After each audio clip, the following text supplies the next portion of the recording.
What's up, guys? Winner Kills here, and welcome back to another post-commentary feature match.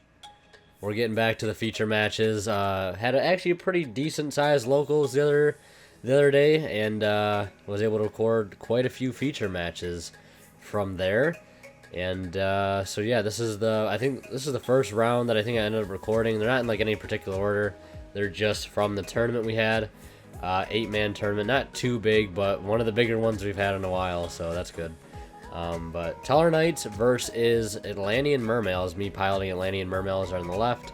Friend playing Satellarknights there on the right. That Solemn Strike will end up stopping the Neptibus play after I send the Marksman to sort of bait out any back row. Looking back, it was kind of a mistake. I really wish I would have sent a Marksman, or not a Marksman, a Dragoons. That way I could have gotten at least another search, maybe gone for Diva and made some other plays, but I'll have to make this play instead. Ditching a Megalo and a Gund, which I opened. Didn't open up too well, as you can see. Would have much rather opened up something a lot different. Maybe a Twin Twister would have been cool.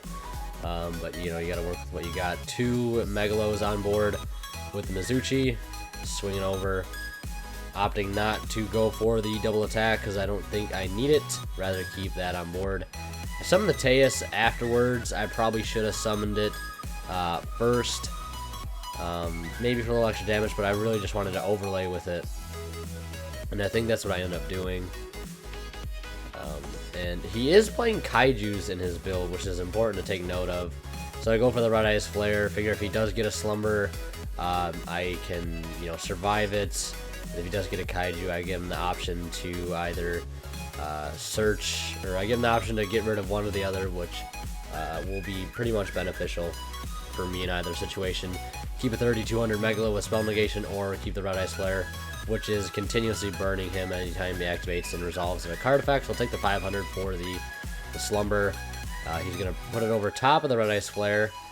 I thought he was going to go for the Megalo, but I guess they don't use spells that much in Satellarknights anymore, now that Rhoda's been at 1 for a long time. Vega, Altair into Deneb, getting that search. Been a long time since I played against Satellarknights. It's been a long time since I've seen the deck. I used to play it, I'm sure most of you might know. Way back in the day. There's the Trevor, whatever you want to call it. Debating whether or not the Mizuchi would bounce back to my hand because it was equipped to the Megalo, but it says all cards on the field are returned to the hand. Card is on the field. So we just returned to the hand. I don't know if like once Megalo returned, but they all returned at the same time, so that's how we played it out. If it's not supposed to happen that way, don't even bother, because you saying something in the comments doesn't change the outcome. But hopefully it ruled out correctly. If it didn't, oh well. There's the Tribear. He knocked a card out of my hand. I think it was a Megalo, which is fine. Didn't hit the one card I didn't want him to hit, which was the Pike in my hand. Being able to discard the infantry, popping it. I know he's going to get to summon off of it. He goes for the Altair into the Deneb, I think. Or he's going to go into Vega to continually extend his plays. And over here, I didn't quite know if it was, if Trevor was like Daigusto Emerald, where you can't like detach the monster as the third monster you're going to target to put back to the deck. Like, you already have to have a legal target engraved, and since that only legal target engraved was at the time was Deneb, I didn't know if you could just only revive Deneb, but turns out I think you'd be able to revive the materials that were sent there off Triver dying as well. So get a free search. I think I added the Marksman since I already burned the gun early on in the game. And I got a 2400 attack Pike, but he's got a free rank 4 at this point since I'm not able to clear anything else. Got a Spell Negation, but he's all about playing the monsters right now.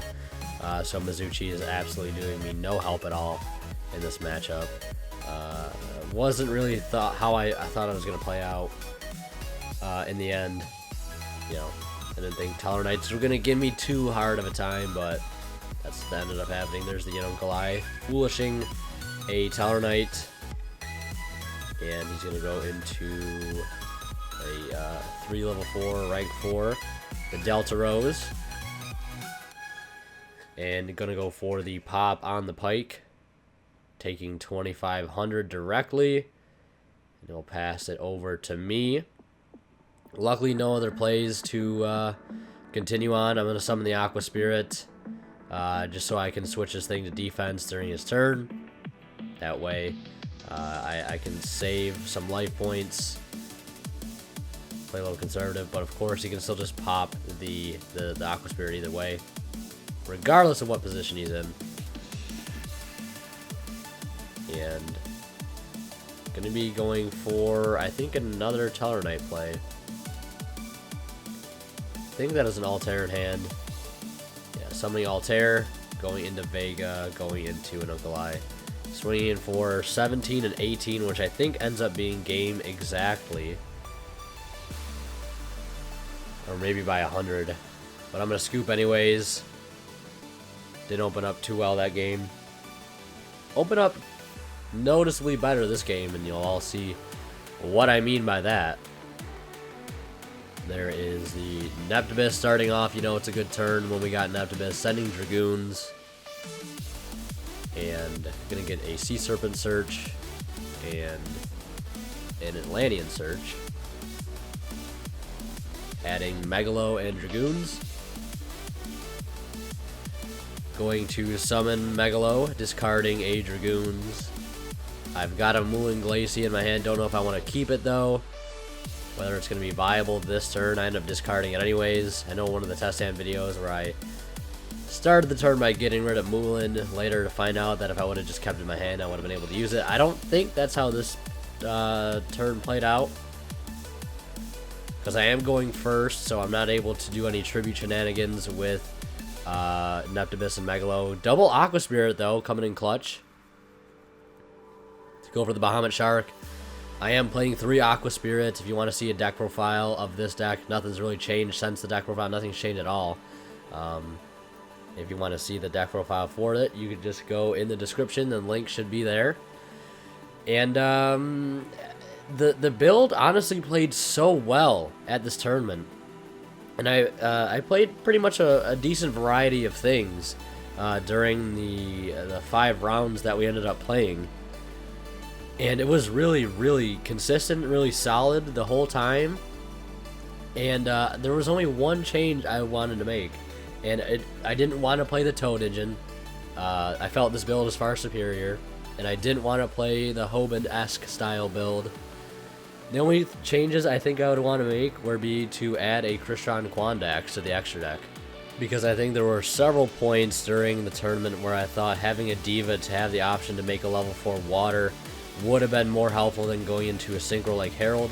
Although Herald did end up coming in clutch at certain points, and you'll see that right here. Instant Fusion getting Nova'd, but allowing me to make sure the Diva play goes off safely. Going into the Infantry. I'm not sure what the exact combos are with the Quandax. I know people said there was a combo with Crystron Quandax. Not sure exactly what it is. I'm pretty sure I would just only use it for a level 4 water synchro that it can get off Diva without using Aqua Spirit or something like that. I end up stealing the call, negating the bottomless with the Toad. It's just going great. I can revive my Toad next turn with the Call of the Haunted that I just took from him in the yellow sleeve. And things are going great. Swinging in for 32 and 2200. Really putting the pressure on for him to really just need to open up something well. And at this point, with a double Toad in the distance and a spell negation, anything he draws, I'm pretty much can stop. Double Toad, there it is, with the spell negation. So I'm like, I wish you would try and do some shit. But he can't, he's gonna scoop. And we're gonna go game 3, where I think he has me go first, or he might be going first, setting a whole bunch of back row. Standby phase with the Spell Fragments. Luckily, I open up the Twin Twister to chain in response to hit the Solemn Strike and the Spell Fragments. What a great hit to open up for the Diva play into Neptibus. Straight killing. Oh, another extra deck monster I think I would add is probably a rare fish. I'd really love to try and play a rare fish in the extra deck. I think it'd be helpful. He Mind Crushes me, hits the Dargoons out of the hand. Hinders my play a little bit. Teus ditching Marksman, really just eating away at the back row. Like I tend to do with this deck. It can just take hit after hit. So long as you got the plays to keep going, you can keep going. Now I'm going to add that pike to my hand off that Teus. I think I'm going to end up synchroing into Tatsunoko here. Swing in for 17 and 17. And I'm going to synchro into Leo main phase 2. I don't even... Would it have been more damage if I would have just gone and swung in with Leo? Looking back, probably. But you'll see Leo get Kaiju'd anyways. But Leo was such a strong card all day. It really, really helped me out in the finals. And was just such a clutch card. He goes Interrupted Slumber. Gives me, of course, the Gamma Seal, none other. And then he's going to give himself the big Lightning Kaiju, 3,300 attack. But I did max C, so I'll get at least one draw off of that. I'll swing over. He goes to call the Haunted a Kaiju, but I am quick to remember that you can only control one Kaiju. So I tell him to put it back. I put back the card I draw off that special summon. And that Crisis is averted. Luckily, I caught this time, unlike last time. Summoning the Pike. Discarding the Infantry. Dispatching the Kaiju. Getting the search of that gun. Summoning Teus. Discarding gun. Got a target for gun in grave. Working out real nice. Summoning out another Teus. Getting a rank 7 play ready to go. No targets to search off of Teus though, because there will be two other Mermails that I play that would fit in his realm of searching capabilities. Would be just Pike and Gun, and we play one of each of those. So I go into Gaios main phase 2, drop the Raigeki, so I can get that out of there. Don't want to be able to run over anything, but like I don't even know why I did that looking back, because I totally didn't need to drop the Raigeki there, because with Gaios he wouldn't even been able to attack with it. But either way, it'll be enough to win me the game. I have a set Chalice at that point too, stopping any immediate Satellarknight plays. And that is going to be it for the video here today. I hope you guys enjoyed. If you did, be sure to leave a like, leave your thoughts and comments down, of course, in the comment section below. Really do appreciate your guys' support. Hope you're enjoying the content. And as always, guys, Winter Kale signing out. We'll see you in the next one.